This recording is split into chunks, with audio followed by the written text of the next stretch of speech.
Hello everyone. देखो जून 2016 पे question दिया हुआ है, the correct shape of TeF5 negative ion on the basis of VSEPR theory is. T हमें पता है कि ऑक्सीजन वाले ग्रुप का एलिमेंट है, और अगर ऑक्सीजन वाले ग्रुप का एलिमेंट है तो इसका वैलेंस इलेक्ट्रॉन 6 होगा, जैसे कि ऑक्सीजन का होता है। तो पहले 6 डॉट बना ले एज यूजुअल, जो हम पहले बनाते रहते हैं। 6 डॉट हो गया। अब देखो इसके ऊपर ना एक नेगेटिव है, मतलब एक इलेक्ट्रॉन एक्स्ट्रा इसके पास है, तो एक इलेक्ट्रॉन और बना लिए। इसका साइड एटम कितने हैं जो कि फ्लोरीन यूज किया गया, 5 है, तो 5 फ्लोरीन पहले हम लगा लेते हैं। तो देखो 5 फ्लोरीन हो गया, और एक हमारा लॉन पेयर रह गया। इसमें देख पूछा जा रहा है हमसे शेप, अगर वही ज्योमेट्री पूछता तो हमारा ऑक्टाहेड्रल हो जाता ना। 4 ये प्लेन में है, 4 ये जो बॉन्ड है वो प्लेन में है, और एक ये फ्लोरीन एबव, और ये एक जो लॉन पेयर है वो बिलो के साइड में है। तो अगर ज्योमेट्री पूछता हमारा तो हो जाता ऑक्टाहेड्रल, लेकिन पूछा क्या है हमारे इसमें, शेप पूछा है, तो शेप हमारा स्क्वायर पिरामिडल हो जाएगा। स्क्वायर ये, और पिरामिड की तरह एक ऊपर के साइड में ये। तो ऑप्शन बी हमारा सही हो गया। अब देखो नेक्स्ट जो क्वेश्चन है ना, वो जून 2016 में दिया गया था। पूछा जा रहा है, choose the correct option for carbonyl fluoride with respect to bond angle and bond length. Carbonyl fluoride दिया हुआ है। कार्बोनिल फ्लोराइड क्या होता है, एक कार्बोनिल और 2 फ्लोरीन। अब इसमें ना बॉन्ड एंगल पूछा जा रहा है। बॉन्ड एंगल किसके किसके बीच, देखो पहले तो एक फ्लोरीन कार्बन फ्लोरीन, मतलब फ्लोरीन कार्बन फ्लोरीन ये वाला एंगल, और दूसरा क्या है FCO मतलब ये वाला एंगल। अगर इसको मैं ए कह दूं और इसको बी कह दूं, अब इसके लिए एंगल का हमें ऑर्डर लगाना है। तो अब देखो हमें पता है कि जो ये ऑक्सीजन डबल बॉन्ड कार्बन के साथ बनाया हुआ, तो डबल बॉन्ड वाले जो होते हैं वो एस फाइल होते हैं। एस फाइल का क्या मतलब, इनमें परसेंटेज कैरेक्टर ज़्यादा है, और जब थ्योरी पढ़े होंगे उसी टाइम हमें पता है कि परसेंटेज कैरेक्टर के डायरेक्टली प्रोपोर्शनल होता है हमारा बॉन्ड एंगल, और इनवर्सली प्रोपोर्शनल होता है बॉन्ड लेंथ। ठीक है, तो परसेंटेज कैरेक्टर जिस बॉन्ड में ज़्यादा होगा वहाँ पर बॉन्ड एंगल ज़्यादा होगा, मतलब बी हमारा ग्रेटर होने वाला है ए से। अब ये तो हो गया हमारा बॉन्ड एंगल का ऑर्डर हो गया ये। अब बॉन्ड लेंथ का क्या करेंगे, जस्ट इसका अपोजिट लगा देंगे, मतलब ए ग्रेटर देन बी। तो अब ऐसा ऑप्शन देख लेते हैं, बी हमारा क्या था, FCO। ए किसके लिए यूज किए थे, FCF के लिए। तो ये ऑप्शन ना सिर्फ हमारे सी में दिया हुआ है। देखो फ्लोरीन वाला जो बॉन्ड है वो फ्लोरीन कार्बन ऑक्सीजन से छोटा है, ये लेस देन का साइन, फिर उसके बाद इसका अपोजिट वाला साइन उसके आगे देखो तो दिया हुआ है, and C single bond fluorine greater than C carbon और ऑक्सीजन बॉन्ड। तो ऑप्शन सी हमारा ये इसमें सही हो गया। अब ये वाला क्वेश्चन देख लेते हैं, दिसंबर 2016 में पूछा हुआ है, पार्ट बी में, और 2 मार्क्स का। देखो क्या कह रहा है, the expected hydrogen hydrogen hydrogen bond angle is H3 positive is in H3 positive is, मतलब H3 पॉजिटिव दिया हुआ है, और हाइड्रोजन तीनों हाइड्रोजन सिंगल बॉन्ड से जुड़े हुए हैं। अब देखो एक तो पॉजिटिव लगा दिया इस पर, मतलब 3 हाइड्रोजन थे तो इनके पास 3 इलेक्ट्रॉन था, एक इलेक्ट्रॉन हटा देना, 2 इलेक्ट्रॉन रह गए। अब ये 2 इलेक्ट्रॉन जो है वो 3 हाइड्रोजन के न्यूक्लियस में डिवाइड होने चाहिए। न्यूक्लियस में डिवाइड होने का क्या मतलब है कि मतलब 3 न्यूक्लियस उसे होल्ड करके रखा हुआ है। अब ये अरेंज कैसे हो सकता है, पहले तो खुद सोचो।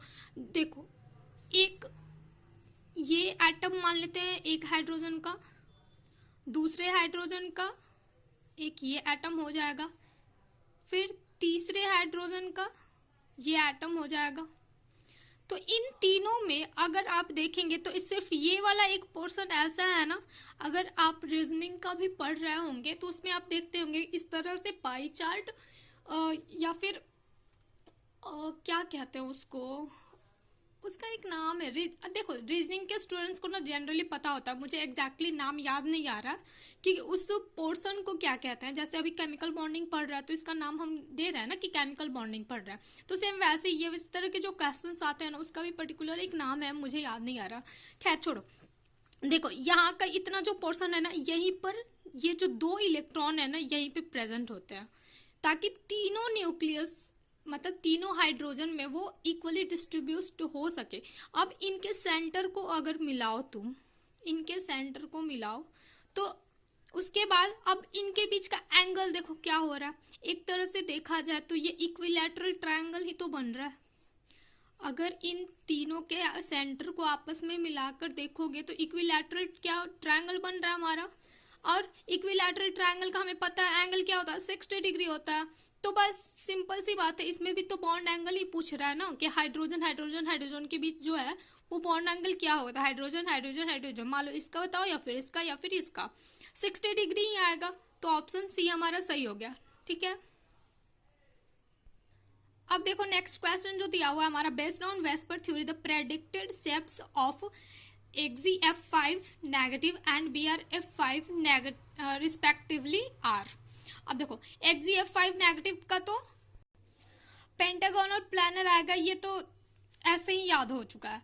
लेकिन देखो पहले ये ना हो कि ऑप्शन में तो लगाया हुआ है। देखो अगर Xe का लिखोगे, पहले देखो एक चीज और, एक जेनॉन जो है वो कौन से पीरियड का एलिमेंट है, 5th पीरियड का ये एलिमेंट है ना। जेनॉन जो है वो हमारा 5th पीरियड का एलिमेंट है। और हमें पता है ना कि अगर मान लो फर्स्ट से नीचे अगर टॉप टू बॉटम आते हैं तो साइज इंक्रीज करता है।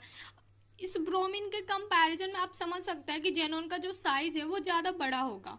ठीक, तो यहाँ पर भी 5 कोऑर्डिनेशन नंबर है इसके, मतलब साइड एटम है, और यहाँ पर भी 5 भी ही साइड एटम है। लेकिन अगर इसको हम देखेंगे तो ये अपने तरफ ना 5 प्लेन में ही एकोमोडेट कर सकता है, अपने चारों तरफ फ्लोरीन 5 ये लगा सकता है। ठीक है, ये कुछ अच्छा नहीं बना, लेकिन 5 ऐसे ही प्लेन में रहेंगे इसके।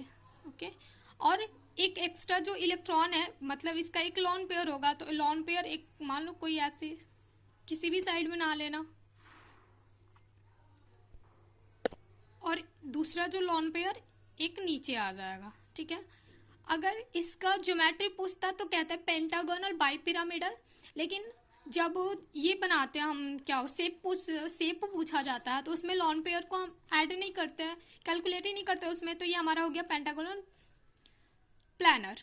और BrF5 का आप देखेंगे तो ब्रोमीन, इसके आउटर मोस्ट इलेक्ट्रॉन्स हो जाते हैं, या फिर कह ले वैलेंस इलेक्ट्रॉन अगर देखें तो इसका हो जाता है 7, और 7 में से मान इतना देखो बनाने की जरूरत भी नहीं है। ठीक है, ब्रोमीन हम कंसीडर कर लिए, ब्रोमीन हैलोजन है, 7 वैलेंस इलेक्ट्रॉन होते हैं इसके,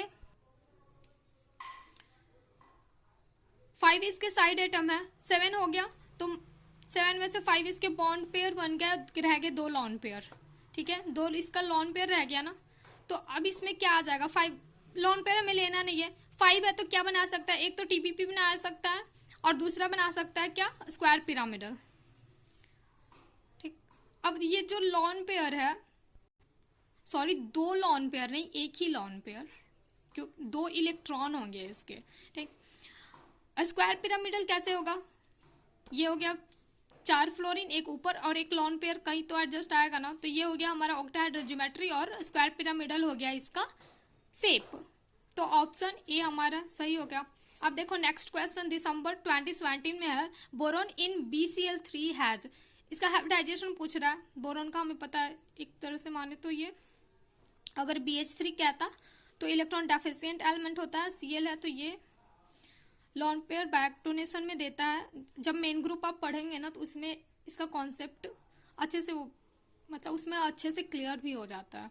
तो देखो इसका अगर जनरली देखें तो क्या आएगा, sp2 ही आएगा, 3 बॉन्ड बना रहा है, sp2 होगा। नेक्स्ट जो क्वेश्चन वो दिसंबर 2017 में दिया हुआ है, among ClO3 negative, XeO3 and SO3 species with pyramidal shape is are. देखो इन तीनों कंपाउंड में से ना पूछ रहा है कि पिरामिडल शेप किसके किसके पास होगा, तो Cl O3 अगर देखें हम तो क्लोरीन हो गया सेंट्रल एटम हमारा, 7 इलेक्ट्रॉन इसका बना दे, और एक एक्स्ट्रा है 8 बना देते हैं। तो ऑक्सीजन, 3 ऑक्सीजन है ना, और एक लॉन पेयर हमारा। पिरामिडल शेप तो हो ही गया इसका, जैसे अमोनिया का होता है वैसे ही इसका भी। फिर XeO3 दिया हुआ है, तो XeO3 का अगर बनाना चाहे तो इसका भी 3 ऑक्सीजन डबल बॉन्ड से बना दिए। कितने इलेक्ट्रॉन यूज हो गए इसके? 6 इलेक्ट्रॉन तो यूज हो गए, 2 और रह गया है, 2 रह गया तो एक लॉन पेयर। अगर SO3 का देखें हम तो सल्फर हो गया, और इसके पास तो 6 ही होते हैं वैलेंस इलेक्ट्रॉन, और 3 ऑक्सीजन यूज किया हुआ था, मतलब ये तो ट्राइगोनल प्लानर आ जाएगा। ठीक है, 6 इलेक्ट्रॉन इसके यूज हो गए, तो ऑप्शन हमारा एक करेक्ट हो गया।